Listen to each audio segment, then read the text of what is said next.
دوستو، پاکستان کو اللہ تعالیٰ نے بیش بہا نعمتوں سے نوازا ہے۔ پاکستان جس خطے میں واقع ہے یہ کئی پرانی اور نئی تہذیبوں کا گارڈ رہا ہے۔ اس کے محل وقوع کے ساتھ ساتھ اس خطے کی تاریخ بھی نہایت اہمیت کی حامل ہے۔ یہاں سکندر اعظم سے لے کر موریہ، کاشان، عرب، افغان، مغل اور انگریزوں تک تمام بڑی نسلوں اور قوموں نے حکومت کی ہے۔ اس بات میں کوئی دو رائے نہیں کہ ان تمام قوموں کی چھاپ ہمارے ملک کے طرز تعمیر پر بھی ملتی ہے، جس کی زندہ مثال پاکستان کے طول و عرض میں پھیلے بلند و بالا قلعے ہیں، جو نہ صرف ہماری تاریخ کا حصہ ہیں بلکہ فخریہ انداز سے اپنے بنانے والوں کے ذوق کی عکاسی بھی کرتے ہیں۔ پاکستان میں کئی معروف اور غیر معروف قلعے موتیوں کی طرح بکھری ہوئی ہیں۔ آئیں ان قلعوں کی تاریخ کا جائزہ لیتے ہیں۔ ان قلعوں کے بارے میں معلومات آپ تک پہنچانے سے پہلے آپ کو بتاتے چلیں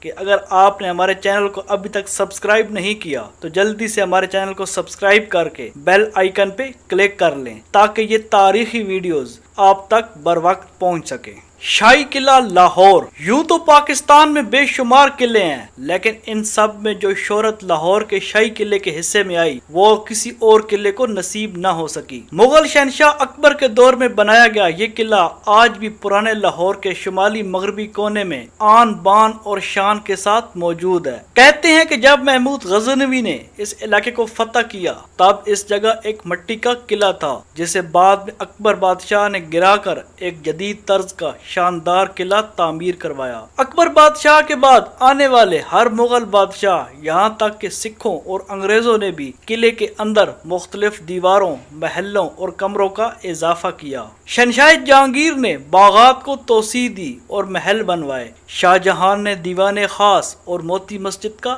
اضافہ کیا، جبکہ اورنگزیب نے حضوری باغ کی طرف کھلنے والا قلعے کا مرکزی دروازہ بنوایا جو بادشاہی مسجد کے عین سامنے واقع ہے۔ قلعے کے اندر شیش محل، میوزیم، بارہ دری، موتی مسجد، فوارے اور بہت سی قدیم خوبصورت جگہیں ہیں جہاں صبح سے شام تک عوام کا رش لگا رہتا ہے۔ یہ قلعہ مغل، سکھ اور انگریز تینوں ادوار کی تاریخ کا امین ہے۔ لاہور کی سیر اس قلعے کے بنا بالکل ادھوری ہے۔ قلعہ دراوڑ۔ بھاولپور پنجاب کے ضلع اور سابقہ ریاست بھاولپور میں واقع قلعہ دراوڑ ڈیرہ نواب صاحب سے 48 کلومیٹر جنوب میں واقع ہے۔ سرائے چولستان کے وسط میں کسی بھی بہت بڑے دیو کی طرح اس عظیم الشان قلعے کے 40 برج میلوں دور سے ہی نظر آ جاتے ہیں۔ اس قلعے کو 9ویں صدی میں جیسلمیر کے ہندو راجپوت حکمراں رائے راجہ بھٹی نے تعمیر کروایا۔ ابتدا میں اسے ڈیرہ راول کے نام سے جانا جاتا تھا، جو ڈیرہ راول کے بعد دراوڑ بن گیا۔ چاروں طرف ریت، مٹی کا صحرا اور جنگل، ایسے لگتا ہے جیسے کسی سمندر میں کوئی خوبصورت جہاز ڈوبا ہو۔ اس قلعے کے آس پاس چلتے پھرتے اونٹ آنکھوں کو بہت بھلے محسوس ہوتے ہیں۔ انہیں دیکھ کر یوں محسوس ہوتا ہے جیسے انسان کئی سال پیچھے عرب کے علاقوں کی سیر کر رہا ہو۔ راجستھانی طرز پر بنے اس قلعے کی سب سے اہم خاصیت یہ ہے کہ اس کے تمام 40 برجوں کا ڈیزائن ایک دوسرے سے مختلف ہے۔ اس کے زیادہ تر برج ابھی تک قائم ہیں، جن کے اوپر سیاہ اینٹوں سے ڈیزائن نہایت خوبصورت انداز سے بنائے گئے ہیں۔ قلعے کے جنوب مشرق کونے میں پانی کا ایک قدرتی تالاب ہے جسے مقامی زبان میں ٹوبا کہتے ہیں۔ قلعے کے اندر ریاست بھاولپور کے سابق نوابوں اور خاندانوں کی قبریں بھی موجود ہیں اور ان کے مقبروں پر نیلے رنگ کی خوبصورت ٹائلوں کا کام کیا گیا ہے۔ مقامی باشندوں میں قلعہ دراوڑ کے بارے میں ایک روایت عام ہے جس کا پس منظر یہ ہے کہ روئی چولستان کی سیرابی کیفیت کے تحت قلعے کی دیواریں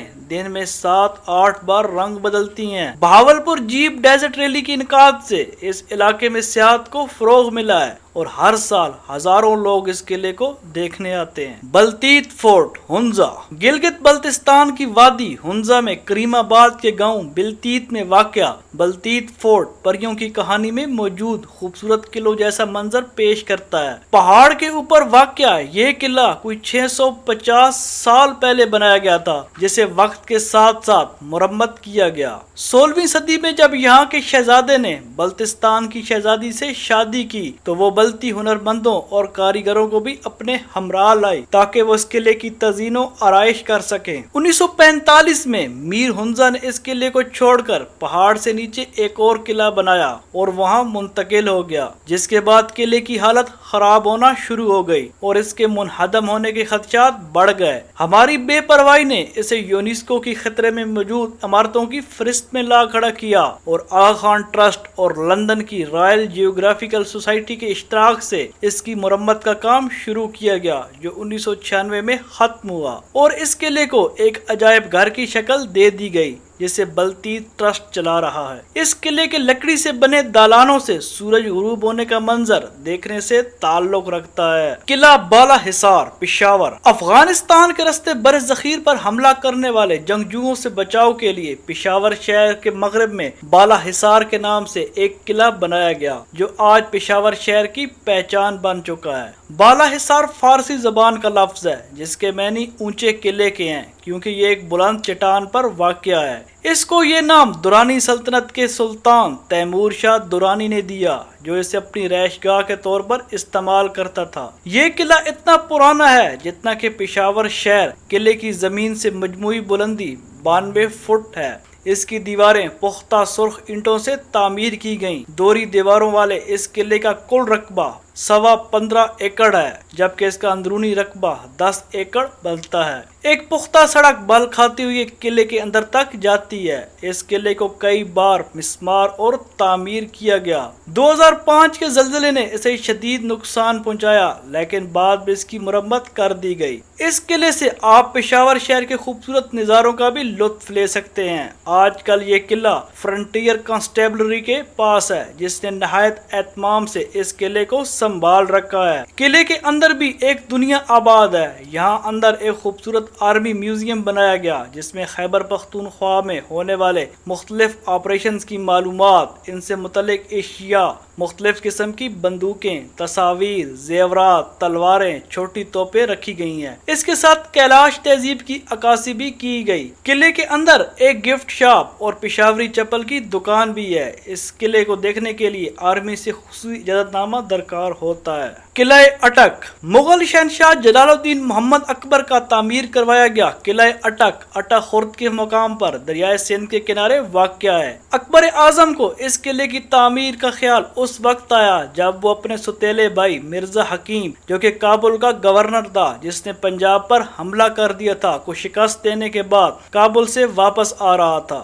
اس وقت اکبر اعظم نے اس علاقے کی دفاعی اہمیت کے پیش نظر قلعہ تعمیر کرنے کا حکم دیا۔ 1812 میں مغلوں کو ہرا کر سکھوں نے اس پر قبضہ کر لیا۔ 1842 تک یہ قلعہ سکھوں کے پاس رہا، جس کے بعد 1947 تک یہ انگریز سرکار کے زیر استعمال رہا۔ برطانیہ کا وزیر اعظم اینتھونی ایڈن 1901 میں اس قلعے میں ایک فوجی گھر میں پیدا ہوا۔ اس قلعے کی جو چیز سیاحوں کو اپنی جانب کھینچتی ہے وہ اس کے خوبصورت دروازے، لمبی اور مضبوط دیوار، ترک طرز تعمیر کے غسل خانے اور زیر نگین سرنگیں۔ قلعے کے چاروں دروازے، جن کے نام موری دروازہ، کابلی دروازہ، لاہوری دروازہ اور دہلی دروازہ ہیں، نیب اور اسپیشل سروسز گروپ کے زیر انتظام اس قلعے میں بہت سی مشہور و معروف شخصیات نے قید کاٹی، جن میں پاکستان کے متعدد سیاسی رہنما اور وزرائے اعظم بھی شامل ہیں۔ قلعہ روہتاس، جیلم، ضلع جیلم کی تحصیل دینا میں واقع شیر شاہ سوری کا تعمیر کردہ قلعہ روہتاس 948 میں مکمل ہوا، جو سطح مرتفع پوٹوہار اور کوہستان نمک کی سرزمین کے وسط میں تعمیر کیا گیا۔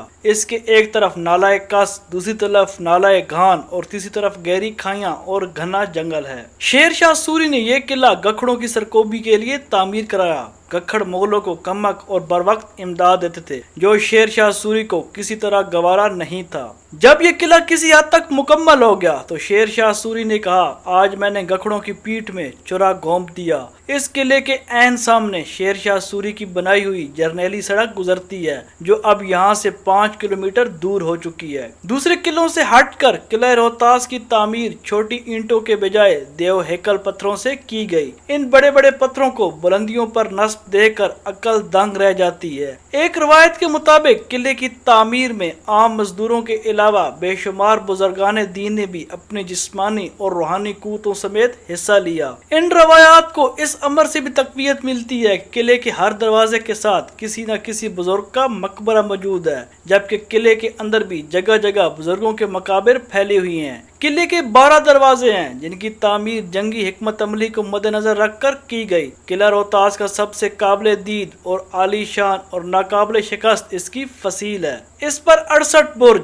184 برجیاں، 6881 کنگرے اور 8556 سیڑھیاں ہیں جو فن تعمیر کا نادر نمونہ ہے۔ اس کے برج صرف فصیل کی خوبصورتی میں اضافہ نہیں کرتے بلکہ یہ قلعے کے مضبوط ترین دفاعی حصار میں بھی اہم کردار ادا کرتے ہیں۔ قلعے کے اندر شاہی مسجد، حویلی مان سنگھ، رانی محل، تالاب، کنویں، پھانسی گھاٹ، عجائب گھر اور ایک لنگر خانہ بھی ہے۔ یہ قلعہ اپنی طرز تعمیر کی بدولت اقوام متحدہ کے ذیلی ادارے یونیسکو کے عالمی ثقافتی ورثے میں شامل مقامات میں سے ایک ہے۔ قلعہ رانی کوٹ، جام شورو۔ دنیا کا سب سے بڑا قلعہ رانی کوٹ، جسے عظیم دیوار سندھ بھی کہا جاتا ہے، ضلع جام شورو کے علاقے سے 30 کلومیٹر جنوب مغرب میں کوہ کیر تھر کے بے آب و گیا سرزمین پر بنایا گیا۔ چونے کے پتھر کی چٹان پر بنے اس قلعے کے 4 دروازے ہیں۔ اس قلعے کی تعمیر میں بہت سی قیاس ارائیاں بھی ہیں، مگر یہ بات یقین سے نہیں کہی جا سکتی قلعہ رانی کوٹ کی بنیاد کس نے اور کب رکھی تھی اور کس دشمن سے بچنے کے لیے رکھی گئی تھی۔ تاہم محکمہ آثار قدیمہ کی کھدائی کے دوران ملنے والے اشارات سے پتہ چلتا ہے کہ یہ 2000 سال پہلے بھی تعمیر کیا گیا تھا۔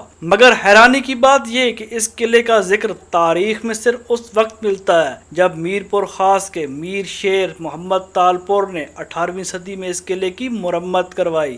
10 میٹر تک بلند اس قلعے کی دیواریں جپسم اور چونے کے پتھر سے بنائی گئیں۔ یہ قلعہ بھی یونیسکو کے عالمی ثقافتی ورثے کی لسٹ میں اپنا نام درج کروانے میں کامیاب ٹھہرا ہے۔ قلعہ رام کوٹ، میر پور۔ آزاد کشمیر اور پنجاب کی سرحد پر منگلا ڈیم واقع ہے، جس کی خوبصورتی سے منگلا جھیل نے ایک گمنام قلعے کو گھیرے میں لے رکھا ہے۔ یہ قلعہ رام کوٹ ہے۔ قلعہ رام کوٹ جہلم اور پونچھ 2 دریاؤں کے سنگم پر ایک اونچی پہاڑی پر قائم ہے جو 3 اطراف سے پانی میں گھرا ہے۔ منفرد طرز تعمیر کی بنا پر رام کوٹ قلعہ کشمیر میں تعمیر کیے گئے باقی قلعوں سے کافی مختلف ہے۔ یہ قلعہ 19ویں صدی میں کشمیر کے ڈوگرا مہاراجا کے زیر تسلط تھا اور ایک قدیم ہندو شیو مندر پر بنایا گیا تھا۔ مظفر آباد سے ملتا جلتا طرز تعمیر والا یہ قلعہ شاید اس دور میں تعمیر کیا گیا تھا۔ قلعے تک پہنچنے کے لیے آپ کو منگلا ڈیم پر واٹر سپورٹ کلب سے کشتی میں بیٹھنا ہوگا اور تقریباً 10 منٹ کے سفر کے بعد آپ جھیل کے شمالی حصے میں پہنچ جائیں گے۔ یہاں آپ کو ایک پہاڑ کی چوٹی پر ایک عظیم الشان قلعہ دکھائی دے گا۔ ماضی میں اس پیچیدہ ملِ وقوع نے بہت سے فوائد دیے ہوں گے، لیکن آج کل یہی ملِ وقوع اس کی علیحدگی اور تنہائی کی وجہ بھی بن گیا۔ یہاں سیاحوں کا رش نہ ہونے کے برابر رہتا ہے۔ قلعہ چترال۔ چترال شہر میں ہندو کش کے پہاڑوں کے درمیان دریائے چترال کے کنارے واقع یہ دلکش قلعہ راجہ نادر شاہ نے 14ویں صدی میں بنوایا تھا۔ اس کی بیرونی دیواریں 250 سال پرانی ہیں، جبکہ یہ قلعہ خود 100 سال پرانا ہے۔ ماضی میں یہ قلعہ چترال کے سپاہیوں کے بیرک کے طور پر بھی استعمال ہوتا رہا۔ 1969 میں ریاست چترال کے پاکستان میں ضم ہونے کے بعد اس قلعے کو ریاست چترال کے آخری حکمران خاندان کی ذاتی ملکیت میں دے دیا گیا۔ قلعے کے اندر شاہی دربار، رہائشی کمرے، مہمان خانہ اور مسجد واقع ہے، لیکن اس کا مرکزی حسن جو دیکھنے والوں کو شدت سے اپنی جانب کھینچتا ہے وہ صرف برادری کی بدولت ہے جو سنگ مرمر سے بنائی گئی ہے۔ اس دور کی نادر اشیاء اور چترال کے خاندانی تصاویر کو سلیقے سے محفوظ رکھا گیا ہے۔ اس قلعے کی ایک خوبی یہ بھی ہے کہ یہاں آپ ہندو کش کی بلند ترین چوٹی ترک میر کا بھی نظارہ کر سکتے ہیں۔ چترال قلعہ اب ناصر الملک کی زیر نگرانی ہے، جنہوں نے 2005 کے زلزلے کے بعد دوبارہ اس کی تزئین و آرائش کروائی۔ عوام کو یہ جگہ دیکھنے کے لیے خصوصی اجازت نامہ درکار ہوتا ہے۔ لال قلعہ مظفر آباد۔ آزاد کشمیر کے دارالحکومت مظفر آباد میں دریائے نیلم کے کنارے واقع لال قلعہ کشمیر کے حکمراں چک خاندان نے مغلوں کے حملے سے بچاؤ کی غرض سے 1549 میں شروع کروایا تھا، لیکن اس کی تکمیل مظفر آباد شہر کے بانی سلطان مظفر خان کے دور حکومت میں سن 1646 میں ہوئی۔ ڈوگرا سکھ حکمرانوں مہاراجہ گلاب سنگھ اور رنبیر سنگھ کے دور میں سیاسی اور فوجی مقاصد کے تحت قلعے میں توسیع کروائی گئی۔ لال قلعے میں کئی قید خانے بھی ہیں جو متعدد کال کوٹھڑیوں پر مشتمل ہیں۔ قلعے کے شمالی حصے میں کئی زیر زمین کمرے ایسے تھے جن کے بارے میں صرف چند مقامی لوگ ہی جانتے تھے۔ مظفر آباد میں دریائے نیلم کے کنارے صدیوں سے کھڑا یہ قلعہ قدرتی آفات اور انتظامیہ کے عدم توجہ کے باعث دھیرے دھیرے ختم ہو رہا ہے، جبکہ 2005 میں آنے والے زلزلے نے بھی اسے کافی نقصان پہنچایا ہے۔ تو ہاں دوستو، آج کی ہماری یہ ویڈیو تھی پاکستان کے مشہور و معروف قلعوں کے بارے میں، جو کہ ہر پاکستانیوں کی چاہیے کہ ایک دفعہ یہاں کا وزٹ ضرور کرے۔